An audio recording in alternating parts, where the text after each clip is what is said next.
자, 그러면 STP 중에서 이제 마지막 그 세 번째 단계를 이야기하도록 합시다. 포지셔닝에 대한 얘기인데요. 먼저 제가 포지셔닝에 대한 전반적인 뭐 이유나 해야 되는 이유나 그게 무엇인지 어떻게 하는 것인지에 대한 얘기를 할 것이고요. 그 다음에 그 방법론에 대해서 조금 더 구체적으로 설명을 하도록 하겠습니다. 먼저 포지셔닝의 중요성에 대해서 제가 그 예를 하나 가지고 좀 설명을 좀 할까 하는데요. 한번 가정을 해보죠. 만약에 여러분들이 세탁세제를 이제 개발하고 있었었는데, 만약에 이 개발된 세탁세제가 세척력이 떨어진다면, 그것도 다른 어떤 그 세탁세제보다 세제 세척력이 떨어진다면 여러분들 어떻게 하시겠습니까?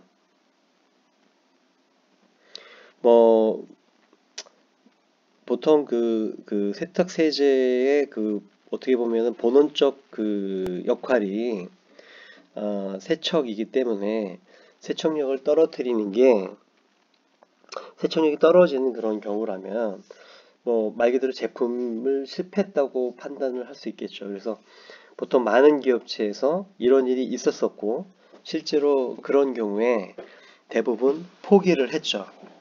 그런데 제가 이 예를 가지고 포지셔닝에 대한 얘기를 조금 할까 하는데, 보통 우리가 포지셔닝을 생각을 하면 많은 사람들이 기존 제품보다 내 제품을 좀 더 낮게, 좀 더 좋은 제품으로 포지셔닝 하는 거다라고 생각을 하거나, 기존 제품보다, 경쟁 제품보다 좀 더 나은 제품으로 포지셔닝 해야 된다고 생각을 많이들 해요. 그런데 이 포지셔닝의 핵심은 경쟁 제품 대비 내 제품을 더 개선하는 게 꼭 목표가 아닙니다. 그것보다 더 훨씬 더 그 중요한, 어떻게 보면 가장 본원적인 그 특징, 포지셔닝의 특징은 뭐냐면 말 그대로 다른 경쟁 제품 대비 내 제품을 다르게 하는 것이에요. 더 개선한다는 표현도 적절치 않습니다. 개선이란 말보다는 기존 제품 대비 내 제품을 어떻게 다르게 할 것인가, 그게 바로 포지셔닝이라는 거죠. 제가 지금 하는 얘기를 그게 아닌가라고 생각할지 모르겠는데, 사실은 이 둘은 굉장히 달라요.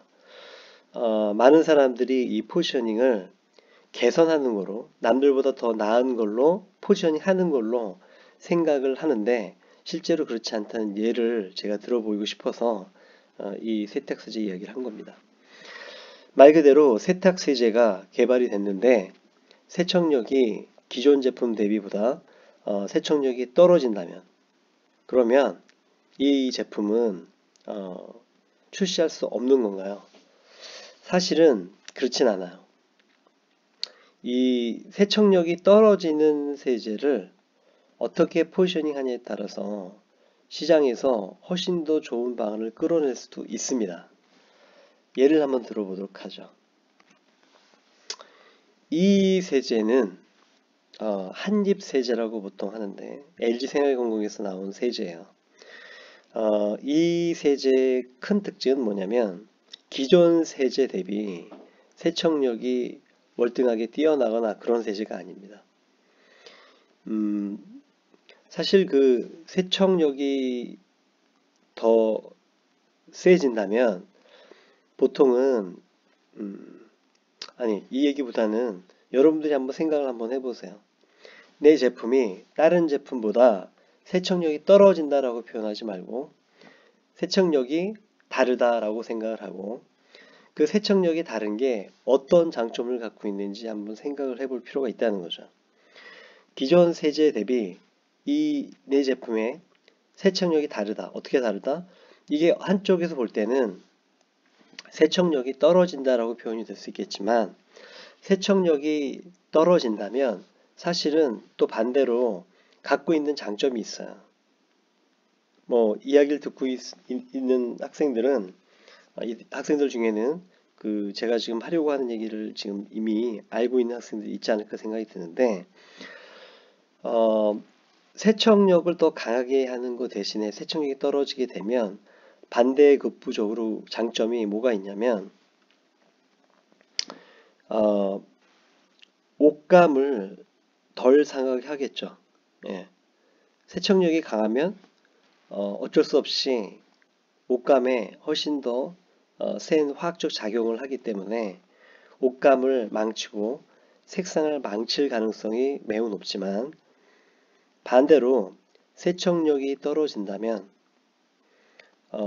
적어도 그 제품의 그 옷에 대해 미치는 그 부작용이란 말은 그렇고 데미지가 훨씬 적겠죠.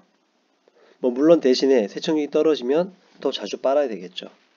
하지만 거꾸로 생각을 해보면, 만약에 더 자주 빠른 사람이라면, 그리고 그 옷이 조금 좋은 옷이라면 세척력이 강한 세제보다는 세척력이 약한 세제를 더 좋아하지 않을까요?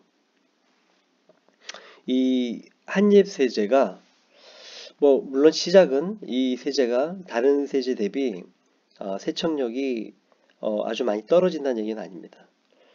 하지만 분명한 것은 이 세제가 갖고 있는 가장 큰 특징은 기존 제품 대비 세척력이 뛰어나진 않지만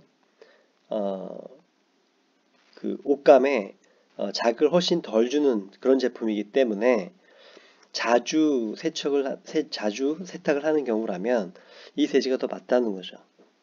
그래서 이 한입 세제 같은 경우 보면은 어떻게 이 제품을 포지셔닝하고 있냐면, 다른 세탁 세제들이 보면은 더 잘 세척을 해준다. 이렇게 보통 광고를 하고 있는데, 이 한입 세제는 그거보다는 자주 옷을 빠는 사람들, 사실 옷을 더 깨끗하게 세척하는 것보다는 한 번 입고 찝찝한 거죠. 이 옷이 뭐 그렇게 크게 뭐 더럽다고 생각은 안 하지만 입었던 옷을 다시 또 입는다는 게 찝찝하고, 그래서 한 번이라도 뭐 매번 빨고 싶어 하는 사람들, 또는 옷이 많지 않고 뭐 요즘 보면 싱글들 보면 직장 생활하면서 사실 뭐 이렇게 초기에 직장 생활하면은 모아놓은 돈이 없기 때문에 예산이 빠듯하지 않습니까? 하지만 또 뭐 젊은 나이에 또 막 이제 시작을 하게 되면 왠지 좀 조금 좋은 옷도 입고 싶을 것 같고 그런 그 욕구들이 있죠. 그래서 조금 무리해서 좋은 옷도 한두 벌씩은 갖고 있을 텐데, 그 옷을 세척력이 강한 세제를 쓰게 되면 쉽게 옷이 고장이 나기 때문에 어찌 보면은 그 일반 세제보다는 그 이런 한입 세제, 다시 말하면 자주 빨 때 쓸 수 있는 그런 세제, 이게 결국에 무슨 얘기냐면 옷감에 덜 영향을 준다는 얘기고, 그 얘기는 또 사실 따져보면 세척력이 그렇게 강하지 않다는 얘기죠, 사실은. 예. 그래서 말이 길어졌는데 한마디로 말하면 이 한입 세제처럼 어떤 제품을 개발했을 때 이 제품이 갖고 있는 특징을 기존 제품 대비 더 나은 것, 또는 기존 제품보다 못한 것이라고 하는 관점으로 볼 게 아니라 무엇이 다른가에 집중해야 된다는 거예요. 그리고 그 다름이 어떤 사람한테는, 또는 어떤 관점에서는, 또는 어떤 상황과 용도에서는 그 다름이 장점이 될 수도 있고 단점이 될 수도 있는 것이고, 그렇다면은 그 다름이 장점이 될 수 있고 그것이 한계로 여겨지지 않는, 또는 한계로 그렇게 크게 중요하게 여겨지지 않는 그런 상황이나 또는 그런 대상을 찾아낼 수만 있다면은 이 제품은 시장에서 살아남을 수 있는 겁니다. 그래서 이게 바로 포지셔닝의 이제 가장 중요한 얘기인데요. 결론적으로 얘기를 하자면 포지셔닝은 다시 한번 얘기하지만 기존 제품 대비 더 나은 제품이냐 아니냐를 가지고 제품 개발을 시작하는 게 아니라는 거죠. 이 제품이 기존 제품 대비 다르다면 가장 중요한 건 달라야 된다는 거죠. 다르기만 하다면 그 다음에 이 제품이 살아날 수 있는, 시장에서 살아남을 수 있는 그런 상황과 이런 제품의 특성을 상대적으로 우호적으로 좋아해 주거나 이 제품이 갖고 있는 단점을 상대적으로 그렇게 중요하게 여기지 않는 그런 표적을 찾아내기만 하면 이 제품은 살아날 수 있는 겁니다. 이게 바로 포지셔닝이라고 할 수 있는 거죠. 말이 길어졌는데 결론적으로 포지셔닝은 결국 차별합니다. 더 낫다, 더 나쁘다라는 개념보다는 무조건 다르게 만드는 것이에요. 자, 그래서 포지셔닝을 한번 전체적으로 다시 한번 정리하자면 포지셔닝은 표적 고객의 그 인식 공간, 이 머릿속에 있는 인식 공간을 우리가 보통 다체원 공간으로 이제 보통 인식을 하는데 이 인식 공간 속에 경쟁제 대비 내 제품의 차별화된 이미지와 가치를 어떻게 인식시킬 것인가 라고 하는 것을 결정하는 전략적 행위라는 겁니다. 그래서 영어로 표현하자면 포지셔닝을 뭐 How to differentiate your value against others라고 이렇게 표현할 수 있는데 여기서도 키가 되는 단어는 세 가지예요. 하나는 differentiate, 차별하는 겁니다. 그게 제일 핵심이고 무엇을 차별하느냐? 가치를. 고객이 누릴 수 있는 가치를 차별하는 것이고 세 번째 중요한 포인트는 against others.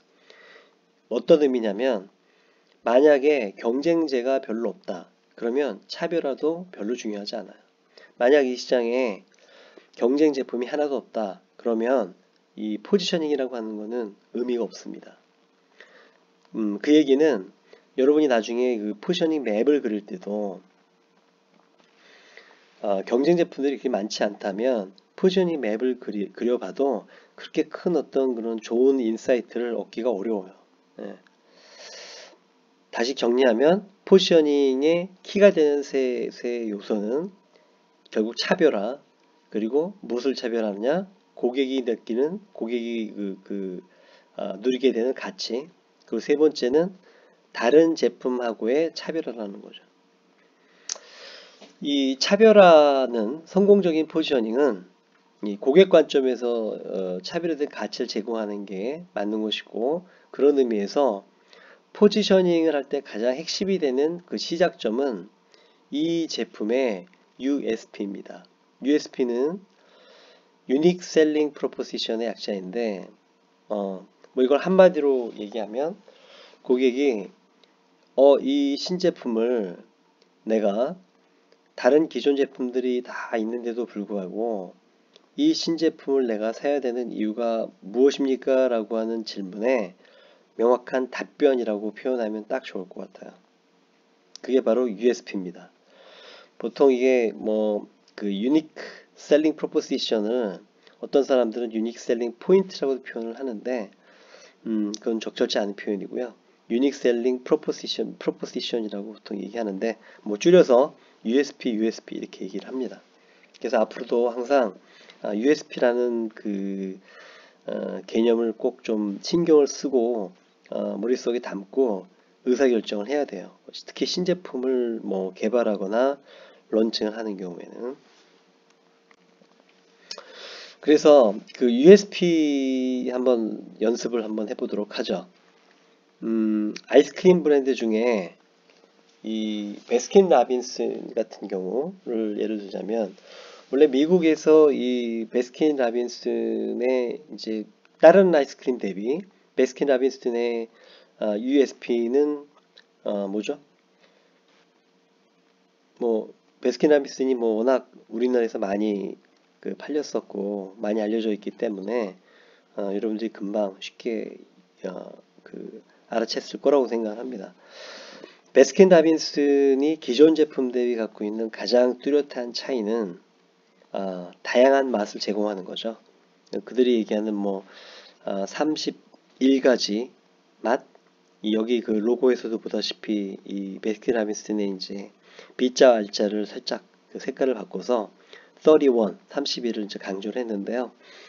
다양한 맛을 통해서 펀한 그런 맛을 제공하겠다는 거죠. 네. 그리고 하겐다스 같은 경우에는 사실은 그 두 가지예요. 하나는 뭐냐면 좀 약간 로맨틱 플레이버라고 보통 표현을 하는데 성인들이 데이트할 때 먹는 그런 아이스크림. 그 다음에 또 하나는 이 사람들한테 건강에 좋은 아주 그 고급스러운 그런 재료를 사용을 한 그런 제품이다. 이 두 가지가 하겐다스의 USP라고 할 수 있고요. 그리고 콜드스톤은 뭐 우리나라에서 요새 뭐 거의 잘 눈에 띄지 않기 때문에 하지만 굳이 표현하자면 뭐 여러분도 아시죠? 콜드스톤이 뭔지. 그 뭐 아이스크림들을 이제 고객이 고르면 그거를 모아다가 그 차가운 그 돌판 위에 놓고 그걸 섞어서 약간 뭐 칵테일 하듯이 그렇게 해서 제공하는 그런 서비스잖아요. 서비스를 제공하고 있는데 어, 뭐 이 사람들은 말 그대로 여기 이제 적어 놓은 것처럼 fresh and personalized 아이스크림. 다시 말해서 막 지금 만들어낸 신선한 그리고 그 사람들의 그 입맛에 개인한테 맞춘 그런 아이스크림이다. 이렇게 그 USP를 이제 선정을 하고 있죠. 예. 어, 포지셔닝을 어떻게 하느냐? 조금 딱딱한 표현이기 전에 한번 훑고 지나가도록 하겠습니다. 포지셔닝을 하려면 일단 먼저 고객들의 그 해결되지 않은 니즈나 선호도를 먼저 이해하려고 노력을 해야 되고 그게 첫 번째 스텝이고요. 그리고 두 번째는 고객들의 그 머릿속에 이 경쟁제들이 어떻게 인식이 되고 있는지 각 경쟁제의 그 어떻게 보면 포지션을 이해하는 게 두 번째. 사실 이 부분이 우리가 오늘 특히 관심 갖고 그 공부해야 될 부분이고요. 그렇게 해서 경쟁제의 위치들이 파악이 되고 나면 세 번째로 우리 제품의 USP를 이제 결정해야 되겠죠. 여기서 중요한 게 우리 제품의 USP를 말 그대로 그 지속적으로 유지하려면 결국에는 경쟁자들이 쉽게 따라올 수 없는 그런 위치에 포지션을 해야 것이고 그렇다면은 이 USP는 일반적으로 그 Sustainable Core Competency라고 하는 것을 기반으로 결정하는 게 바람직하다는 거죠. 뭐 예를 들어서 다른 제품들은 다 비싼 뭐 아주 고급스러운 제품을 만들고 있는데 내가 만약에 어떤 경쟁자보다도 그 특정 제품을 싸게 만들 수 있다라고 한다면 그게 나의 그 SCC일 텐데 그렇다면은 뭐 가격을 내리거나 또는 뭐 가성비 높은 그런 서비스나 제품을 제공하는 게 방법이 되겠죠. 자, 그렇게 해서 그 USP가 결정이 되고 나면 네 번째 단계에서는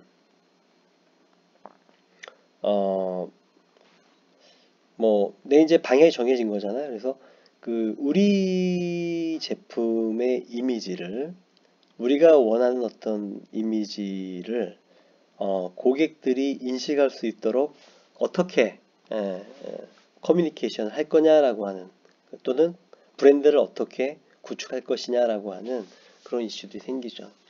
그래서 일단 포지션이 이제 결정이 되고 나면 그 다음에 본격적으로 브랜드 컨셉 잡는 작업이 시작되고요.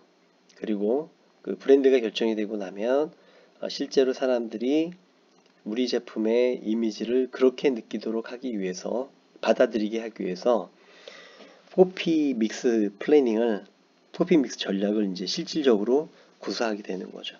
예. 자, 이렇게 그 포지셔닝의 전체 그 순서를 한번 살펴봤고요.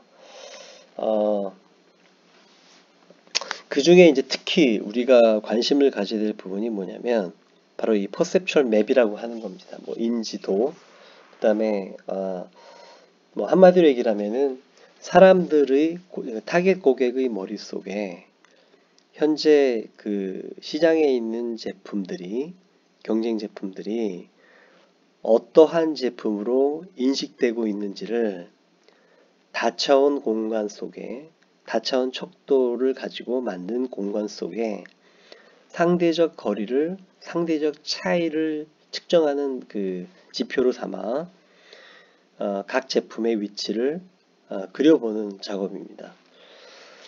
이 퍼셉츄얼 맵은 뭐 거의 모든 회사들이 마케팅 전략을 짤 때 거의 대부분 반드시 그리는 그림이고요.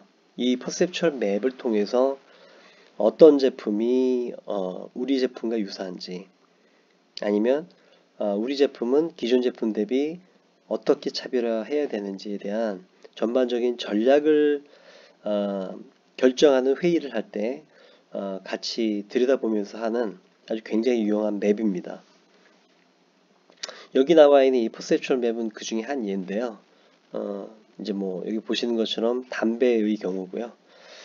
그래서 여기 보면 그 예를 들어서 저기 오른쪽 위쪽에 빨간 그 섹션 안에 있는 뭐 에세하고 에셀라이트, 그 다음에 라크, 이런 것들은 굉장히 그 비슷하게 가까이 있잖아요. 굉장히 비슷하게 인식되고 있다는 걸 보여주는 것이고요. 반면에 뭐 말보로 울트라 라이트 뭐 이런 것들은 상대적으로, 또는 저 가장 왼쪽 아래에 있는 더닐 라이트 같은 경우는 에세와 매우 다른 그런 이미지를 갖고 있다는 것을 거리를 통해서 이제 알 수 있게 되는 겁니다.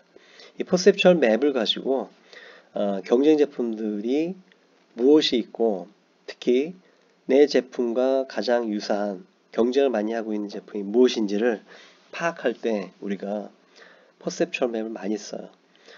뭐 그거만이 아니라 경쟁 제품이 굉장히 많을 때는 어느 제품이 어느 제품하고 주로 경쟁을 하고 있는지 그 경쟁군을 분류할 때도 퍼셉츄얼 맵을 많이 이용합니다.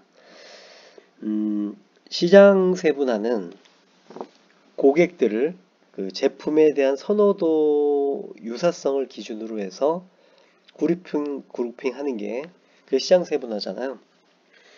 사실은 그 제품도 제품의 유사도를 기준으로 해서 그룹핑을 하게 되면 그게 경쟁 구조 분석이라고 하는 게 되는 거거든요. 그래서 그 그룹에 따라서 경쟁군을 뭐 1, 2, 3 이렇게 구분하는 그런 분석들을 많이 하는데, 그런 걸 할 때도 이 퍼셉츄얼 맵이 아주 유용하게 쓰입니다. 예. 자, 그러면 퍼셉츄얼 맵의 그 이제 뭐 예는 충분히 예를 통해서 충분히 이해하셨을 거라고 생각을 하고요. 세 번째, 네 번째 스텝으로 가서 실제로 그 USP를 어떻게 결정하는지에 대한 얘기인데요. 실제로 뭐 기업들은 굉장히 그 다양한 기준을 가지고 USP를 결정하고 있어요. 뭐 어떤 제품들은 여기 보시는 것처럼 볼보처럼 말 그대로 안전, 뭐 이렇게 그 제품의 그 핵심이 되는 그 속성을 차별화해서 그 알리는 노력을 하고 있고요. 어떻게 보면은 그 아까 얘기했던 한입세제도 여기 볼보처럼 이런 그 제품 속성을 기반으로 한 그런 그 포지셔닝이라고 할 수 있을 것 같고요. 또는 그 게토레이처럼 뭐 운동 후엔 게토레이드 뭐 이런 식으로 또는 뭐 포카리스트도 그렇지만 운동 후엔 게토레이드처럼 그 사용 상황을 기반으로 해서 포지셔닝을 하기도 하고, 또는 뭐 요즘은 흔하진 않은데 그래도 가끔씩 나오는 그런 특이한 포지셔닝 케이스가 뭐냐면 나는 얘랑 아예 그 제품군이 다르다. 나는 얘랑 같은 제품이 아니다. 예를 들면은 아주 뭐 이런 케이스로 너무나 유명한 아주 그 클래식한 케이스는 뭐냐면 세븐업이고요. 그래서 코카콜라랑 이제 경쟁하는 게 맞지 않다라고 생각을 하는 거죠. 그리고 다르다는 걸 표현하기 위해서 우리는 콜라 종류가 아니다. 그래서 언콕이라는 걸 아주 한동안 아주 많이 얘기를 했었고요. 또 이제 이 제품은 이런 사람들을 위한 것이다 라고 해서 타겟 커스터머를 기반으로 해서 포지셔닝을 좀 다르게 하는 경우들도 있고, 아예 등수를 언급하는 경우들도 있어요. 그래서 뭐, 이 에이비스 같은 경우도 사실은 뭐 이 분야에서 이 경쟁 그 지위를 기반으로 한 포지셔닝 예로 너무나 유명한 그 케이스인데요. 뭐 아주 옛날 얘기지만은 말 그대로 뭐 우린 2등이다. 그래서 우린 더 열심히 일한다. 이런 이제 슬로건을 가지고 그 고객들한테 접근을 했는데, 이 사실은 뭐 그렇게 이게 좋은 전략이라고 얘기는 어려워요. 가장 큰 문제가 뭐냐면 이런 식으로 포지셔닝을 해서 일단 성공을 했다고 쳐봐요. 만에 하나. 근데 문제는 이게 2년, 3년, 4년, 5년, 6년, 7년 가면 이게 이 브랜드의 성장을 막는 또 어떻게 보면 큰 그 장애물 역할을 할 수밖에 없거든요. 예, 실제로 에이비스 같은 경우도 그랬고. 그래서 이런 그 경쟁 위치를 기반으로 뭐 나는 2등이다, 뭐 3등이다 이런 식의 그 포지셔닝을 하기도 하는데 특별한 경우가 아니라면 그렇게 바람직한 케이스라고는 할 수 없을 것 같아요. 예. 포지셔닝의 그 또 한 가지는 앞에 거에서 언급을 안 했는데 가격과 그 퀄리티를 기준으로 프라이스를 가지고 하는 그런 포지셔닝도 우리가 한 번씩은 생각해 볼 필요가 있습니다. 실제로 모든 기업체들이 이거는 한 번씩은 생각을 하니까 여기 그림에서 보여주고 있는 게 뭐냐면 그 상대적 가격과 그 다음에 상대적 퀄리티, 품질을 기반으로 해서 가격을 정할 때 여기 보시는 것처럼 이 굵은 그 까만 그 실선을 기준으로 보면요. 여기 보면 이제 그 1번 구간이 뭐냐면 말 그대로 그 퀄리티도 높고 가격도 높은 거죠. 보통 이런 것들이 이제 프리미엄 프라이싱이라고 얘기가 되는데 그게 또 반대되는 케이스가 3번 케이스죠. 그래서 퀄리티도 떨어지고 또 역시 가격도 떨어지고 그래서 이걸 우리가 뭐 이코노미컬 프라이싱이라고 얘기를 하는데 또 그거의 가운데 중간이 바로 뭐 두 번째 그 섹션이기도 하고요. 그런데 여기서 또 한 가지 생각할 수 있는 이제 옵션은 이제 네 번째 구간 하이 밸류 존이라고 해서 다시 말하면 가성비를 강조하는 그런 이제 포지셔닝이죠. 그래서 말 그대로 퀄리티 대비 가격이 낮은 제품을 얘기하는 거죠. 예. 이걸 우리가 이제 흔히 가성비라고 보통 얘기를 하고요. 이것에 그 반대되는 케이스가 이제 로우 밸류 존이라고 해서 뭐 여기는 그의 반대 말 그대로 퀄리티가 떨어지는데 가격을 비싸게 받는 그런 케이스들도 종종 있습니다. 예. 뭐 그것도 역시 프리미엄 프라이싱이라고 얘기할 수는 있겠지만 이렇게 크게 퀄리티와 가격의 관계를 기반으로 해서 포지셔닝도 우리가 한번은 생각을 해봐야 되고요. 또 그 다음으로 또 한 가지 제가 이야기하고 싶은 거는 스트래티직 스윗 스팟이라고 하는 개념도 한 번 정도는 알아둘 필요가 있어요. 이 스윗 스팟이라고 하는 건 이 그림에서 보는 것처럼 고객이 원하는 것, 고객의 니즈 중에서 이 경쟁제들이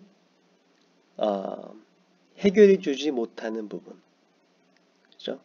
그 중에 내가 해결해 줄 수 있는 부분, 이것을 USP로 가져가자 이런 얘기를 많이 하는데요. 이런 부분을 전략적 스윗 스팟이라고 얘기를 합니다. 예. 뭐 예를 들면 그 자라 같은 경우에는 다른 그 경쟁제, 그러니까 뭐 지금은 그 SPA 브랜드들이 뭐 지금 워낙 많아져서 그렇지만 자라가 초기에 이제 시장에 들어왔었을 때를 생각해 보면 사람들이 옷도 어떻게 보면은 그 쉽게 소비하고 쉽게 버리는 그런 패션으로 가고 싶어하는 사람들이 굉장히 많이 있었던 거죠. 근데 그런 욕구들을 기존 그 경쟁 브랜드들이 만족시키지 못했었고, 왜 가격이 비교적 싸야 되고 굉장히 다양한 제품들이 쉽게 빨리빨리 런칭이 돼야 되는데, 신제품을 2, 3주 내로 그 계속 바꿔서 신제품을 만들어낼 수 있는 그런 역량을 갖고 있는 회사들이 없었어요. 근데 그런 관점에서 자라는 어, 말 그대로 그 뭐 패스트 패션이라는 이제 용어를 처음으로 만들어내고 인식시킨 회사죠. 쉽게 입고 쉽게 버리자. 예. 또 그거를 해결해 줄 수 있을 만큼의 빠른 그 제품 생산, 제품 기획부터 생산 그리고 판매까지 그 기간이 어, 2달이 걸리지 않는 한 달 반 정도면은 제품을 기획해서 기획부터 생산 판매까지 갈 수 있는 그런 이제 엄청난 그 경쟁을 갖고 있었죠. 근데 그 부분을 다른 경쟁업체들이 이제 해결해 주지 못하니까 이게 결국 자라 입장에서 보면은 스트래티직 스윗스팟이 될 수 있는 거죠. 자, 그러면 MDS 그 포지셔닝이 무엇이고 이게 왜 중요하고 그리고 그걸 전반적으로 어떻게 하는지에 대한 큰 절차는 우리가 설명을 했고요. 마지막으로 어, 고객의 머릿속에 다양한 경쟁 제품들이 어떻게 상대적으로 인식되고 있는지를 좀 더 저차원에서 보통 이제 2차원이나 3차원 속의 공간 속에 비주얼하게 시각적으로 그 차이가 어느 정도 어떻게 나는지를 보여줄 수 있는 그런 그 맵을 퍼셉츄얼 맵이라고 하고요. 이 퍼셉츄얼 맵을 그려낼 수 있는 방법론을 MDS 또는 그 다차원 척도법이라고 합니다. 그래서 여기 있는 그림도 역시 그 다차원 척도법에 의해서 만들어진 어, 인지도 퍼셉츄얼 맵인데요. 그럼 그 다음으로 이 다차원 척도법을 가지고 어떻게 그 퍼셉츄얼 맵을 만들어낼 수 있는지 그 방법론을 소개를 하도록 하겠습니다.